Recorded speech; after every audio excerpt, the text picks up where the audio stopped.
Tutorial Kuliah Sosiologi Hukum. Topik ketiga dari 25 topik. Pentingnya Reformasi Hukum. Disediakan oleh Global Tutorial. Setelah diproklamirkannya kemerdekaan, Indonesia memiliki dua tradisi hukum yang masing-masing terbuka untuk dipilih, yaitu sistem hukum kolonial dengan segala seluk-beluknya serta sistem hukum rakyat dengan segala keanekaragamannya.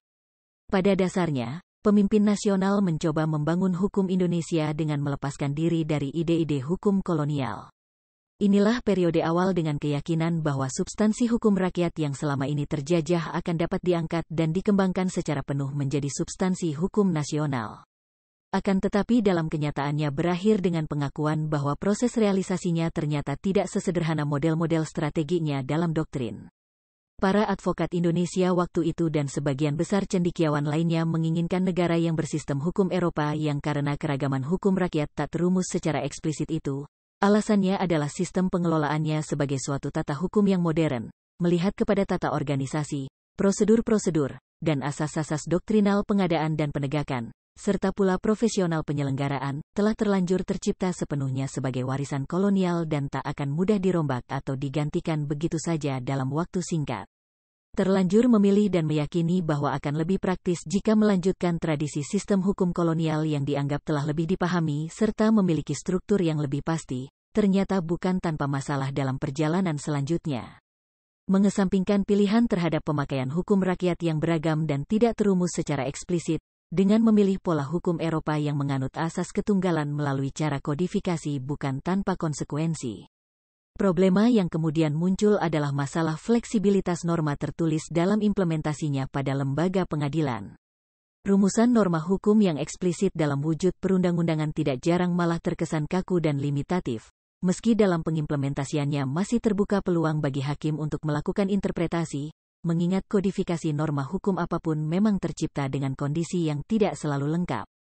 Di samping aspek norma, faktor lembaga pengadilan juga merupakan problema tersendiri. Dalam penerapannya untuk kasus-kasus konkret di pengadilan, norma atau kaidah hukum itu tidak jarang juga memunculkan berbagai persoalan yang bermuara pada sulitnya mewujudkan keadilan substantial justice bagi para pencarinya. Betapa tidak, cara pandang hakim terhadap hukum seringkali amat kaku dan normatif prosedural dalam melakukan konkretisasi hukum. Hakim hanya menangkap apa yang disebut keadilan hukum, legal justice, tetapi gagal menangkap keadilan masyarakat, social justice. Dalam hal ini, benarlah apa yang dikemukakan oleh Esmi Warasih bahwa penerapan suatu sistem hukum yang tidak berasal atau ditumbuhkan dari kandungan masyarakat merupakan masalah, khususnya di negara-negara yang sedang berubah karena terjadi ketidakcocokan antara nilai-nilai yang menjadi pendukung sistem hukum dari negara lain dengan nilai-nilai yang dihayati oleh anggota masyarakat itu sendiri. Apapun yang kemudian terjadi bahwa mengalihkan pranata dan lembaga hukum yang pernah berlaku semasa kolonial Belanda adalah sesuatu yang sudah terjadi. Bahkan cara semacam itu pada awalnya dianggap sesuatu yang lumrah. Hal ini juga pernah disampaikan Sacipto Raharjo melalui tulisannya yang bertajuk Rumus-rumus dalam Pengoperan Hukum. Sacipto Raharjo mengemukakan bahwa hukum sebagaimana diterima dan dijalankan oleh banyak negara di dunia sekarang ini, pada umumnya termasuk ke dalam kategori hukum yang modern. Sementara negara yang sedang berkembang kebanyakan hukumnya terdiri atas hukum tradisional dan hukum modern. Negara-negara ini umumnya mewarisi suatu tata hukum yang pluralistis sifatnya, ketika hukum tradisional berlaku berdampingan dengan hukum modern. Hukum modern memiliki ciri-ciri utama berbentuk tertulis, berlaku untuk seluruh wilayah negara, dan sebagai instrumen yang secara sadar dipakai untuk mewujudkan keputusan-keputusan politik masyarakatnya. Karakteristik hukum modern tersebut memang secara eksplisit melekat pada sistem hukum yang berasal dari Eropa daratan yang diwarisi Indonesia setelah merdeka. Oleh karena itu, pertimbangan untuk memilih hukum yang bentuknya tertulis dianggap lebih berorientasi ke masa depan. Seperti halnya negara-negara berkembang lainnya, Indonesia kini juga sudah menyatakan komitmennya pada modernisasi. Modernisasi diharapkan menjadi jembatan yang mengantarkan bangsa Indonesia kepada kehidupan yang makmur dan sejahtera. Komitmen pada modernisasi itu pada gilirannya memberikan pengaruh pula terhadap pembaruan di bidang hukum. Bukankah hukum sebagai kerangka kehidupan sosial ini harus dibuat modern pula apabila kita ingin membentuk masyarakat Indonesia yang modern? Modernisasi di sini pada pokoknya dapat ditempuh melalui dua jalan. 1. Dengan mengembangkan konsepsi-konsepsi serta lembaga-lembaga tradisional sedemikian rupa sehingga dapat memenuhi kebutuhan hidup masyarakat dewasa ini. 2. Dengan melakukan pengoperan hukum dari negara lain. Berbicara tentang pembaruan reformasi hukum, hal ini bukanlah masalah yang sederhana. Masalahnya sangat luas dan kompleks. Reformasi hukum tidak hanya reformasi peraturan perundang-undangan saja, tetapi mencakup sistem hukum secara keseluruhan, yaitu reformasi substansi hukum, struktur, dan budaya hukum. Artinya substansi hukum, aparat penegak hukum dan pandangan serta nilai yang membudaya, yang ada selama ini di masyarakat harus dilakukan perubahan, menjadi lebih berpihak dan mengerti kebutuhan masyarakat, agar terbentuknya sistem hukum ideal yang seharusnya terwujud di Indonesia. Sebelumnya ada beberapa kendala yang harus dituntaskan dalam rangka mewujudkan reformasi hukum di Indonesia, di antaranya berikut ini. 1. Menyangkut hal-hal teknis, yakni dalam mengenali nilai, norma yang hidup di tengah bangsa Indonesia yang terdiri dari berbagai suku bangsa. 2. Kelembagaan. Sampai saat ini di Indonesia belum disepakati adanya suatu lembaga yang khusus mengkaji peraturan perundang-undangan dan sekaligus dikhususkan untuk menyusun dan mengkoordinasi pembentukan undang-undang. 3. Filosofis. Adanya kecenderungan mengabaikan arti penting pertimbangan filosofis terhadap suatu peraturan perundang-undangan yang akan disusun. Hal ini dapat diketahui dari seringnya ditemukan peraturan perundang-undangan yang dalam waktu singkat harus diubah, karena ada perubahan kondisi sosial, ekonomi, dan budaya masyarakat. 4. Politik hukum. Politik hukum yang diterapkan dalam perumusan peraturan perundang-undangan di Indonesia tidak dirumuskan secara tegas tentang ke arah mana aturan akan dibuat. 5. Pengaruh luar. Reformasi hukum yang sesuai dengan nilai, norma dan budaya bangsa Indonesia sulit diwujudkan sepanjang Indonesia masih didikte oleh kekuatan asing. Kembali ke masalah perbaikan sistem hukum Indonesia, mengenai pembaruan substansi hukum, kiranya masih relevan dengan apa yang dikemukakan oleh Sunaryati Hartono, yang merekomendasikan beberapa hal dalam rangka pembentukan dan pengembangan hukum nasional Indonesia dan harus betul-betul mendapatkan perhatian yaitu, 1. Hukum nasional harus merupakan lanjutan, inklusif modernisasi, dari hukum adat, dengan pengertian bahwa hukum nasional itu harus berjiwa Pancasila. Maknanya, jiwa dari kelima sila Pancasila harus dapat memenuhi kebutuhan masyarakat Indonesia di masa sekarang dan sedapat-dapatnya juga di masa yang akan datang. 2. Hukum nasional Indonesia bukan hanya akan berkisar pada persoalan pemilihan bagian-bagian antara hukum adat dan hukum barat, melainkan harus terdiri atas kaidah-kaidah ciptaan yang baru sesuai dengan kebutuhan dalam menyelesaikan persoalan yang baru pula. 3. Pembentukan peraturan hukum nasional hendaknya ditentukan secara fungsional. Maksudnya, aturan hukum yang baru itu secara substansial harus benar-benar memenuhi kebutuhan masyarakat. Selanjutnya, hak atau kewajiban yang hendak diciptakan itu juga sesuai dengan tujuan kita untuk mencapai masyarakat yang adil dalam kemakmuran serta makmur dalam keadilan. Terkait dengan pembaruan di bidang struktur hukum, moral para aparat penegak hukum sebagai kunci utama dalam penegakan hukum harus dibenahi dan ditingkatkan. Hendaknya sering diadakan pelatihan atau training yang dapat menggembleng mental dan moral mereka sehingga benar-benar meresapi amanah yang dibebankan padanya sampai ke dalam hati sanubarinya, sehingga mereka sadar bahwa tugas mereka merupakan tanggung jawab yang sangat besar bagi kehidupan masyarakat. Selain memerlukan peningkatan moral, pembaharuan hukum juga memerlukan peningkatan kualitas keilmuan. Peningkatan kualitas keilmuan diharapkan dapat meningkatkan kualitas produk legislatif dan produk penegakan hukum. Tidak ada artinya undang-undang dan lembaga penegakan hukum dibentuk, diperbarui, apabila ilmu, hukum, pembuat undang-undang dan aparat penegak hukumnya tidak juga diperbarui dan ditingkatkan.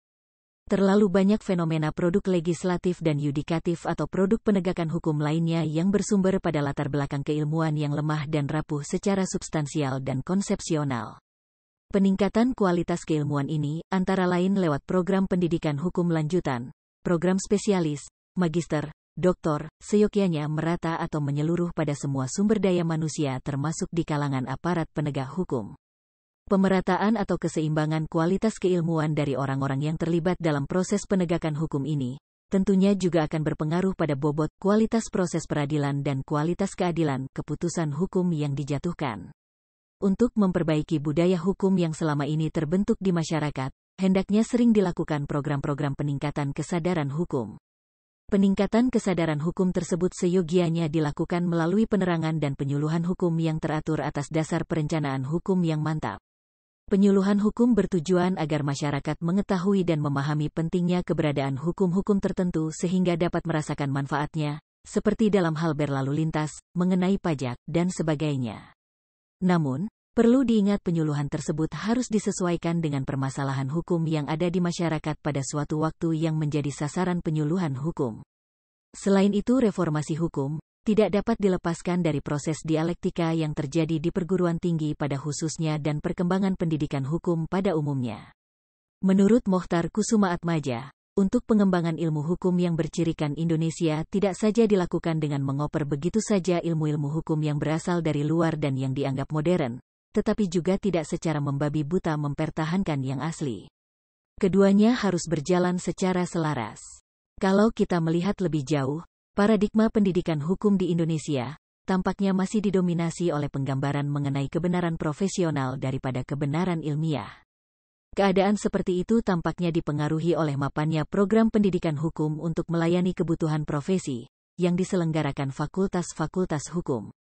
Selama ini output dari fakultas hukum hanya akan menghasilkan para yuris profesional yang berpandangan normatif, tidak mampu melihat kebenaran yang sesungguhnya, sehingga cenderung melihat hukum sebagai rule and logic, sebagai implikasinya, gambar yang lengkap mengenai hukum menjadi cacat. Oleh karena itu, perlu ada paradigma shift mengenai pendidikan hukum di Indonesia, yang cenderung posifistik, menuju pendidikan hukum dengan pemahaman holistik dengan dibantu ilmu lain, sehingga produknya tidak melihat hukum dengan model kacamata kuda. Menurut Winarno Surahmat, diabaikannya konsep-konsep kesatuan ilmu yang utuh berakibat lemahnya persepsi para pendidik itu. Dari persepsi serupa itulah lahir berbagai tindakan yang juga berdampak sangat lemah, kalau tidak dapat dinilai negatif. Winarno Surahmat berpendapat bahwa akibat logis dari tidak adanya perangkat konsep yang utuh dan ilmiah itu, banyak pendidik yang tidak lagi mampu mengaitkan secara nyata tugas-tugas kependidikan dengan berbagai implikasi perubahan sosial yang semakin hari semakin cepat, atau dengan pertumbuhan aspirasi politik dan kultural yang semakin dinamis, atau dengan perkembangan ilmu dan teknologi yang semakin canggih dan semakin berkonsekuensi luas. Sebaliknya, mereka tetap tinggal terpaku pada persoalan periferik, dan berpikir dalam dunia profesionalisme kependidikan yang sempit. Dari sini lahirlah tindakan yang semakin tidak menguntungkan sektor kependidikan itu sendiri. Jenjang kependidikan yang lebih banyak lahir karena pertimbangan praktis dan bukan karena pertimbangan ilmiah, tidak lagi secara serius dipertanyakan. Oleh karena itu, menurut Jimli Asidiki, pendidikan hukum di masa depan perlu disesuaikan dengan orientasi penataan sistem hukum di masa depan.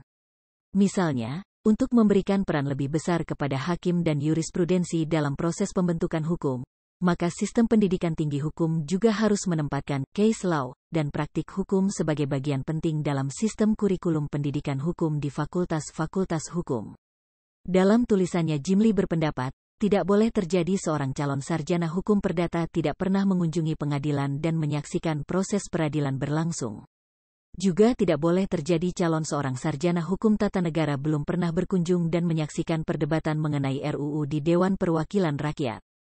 Demikian pula, telaah mengenai suatu ketentuan hukum tidak boleh hanya terpaku pada teks ketentuan perundang-undangan secara normatif, tetapi harus menelaah kasus-kasus berkenaan dengan perkara di pengadilan mengenai hal tersebut, seperti yang dipelajari dalam sistem common law, seperti yang selama ini dikembangkan, ketika paradigma ini tidak mampu lagi menerangkan realitas yang diamatinya.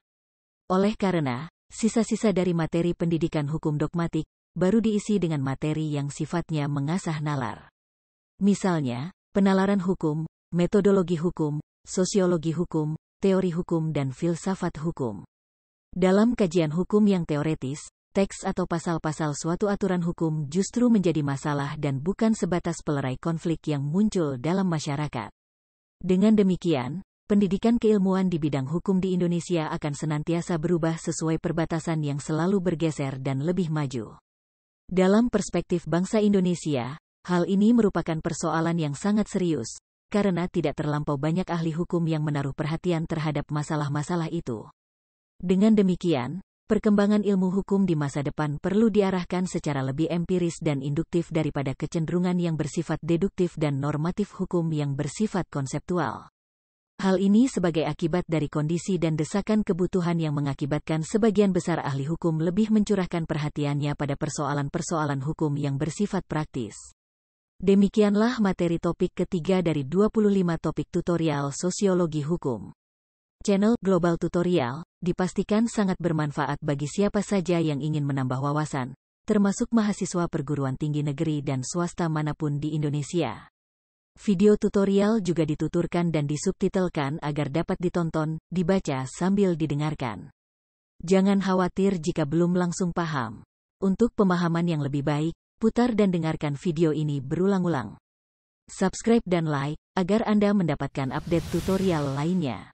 Bagikan juga link video ini, agar teman lain juga mendapatkan manfaat channel ini. Sekian dan terima kasih. Sampai jumpa.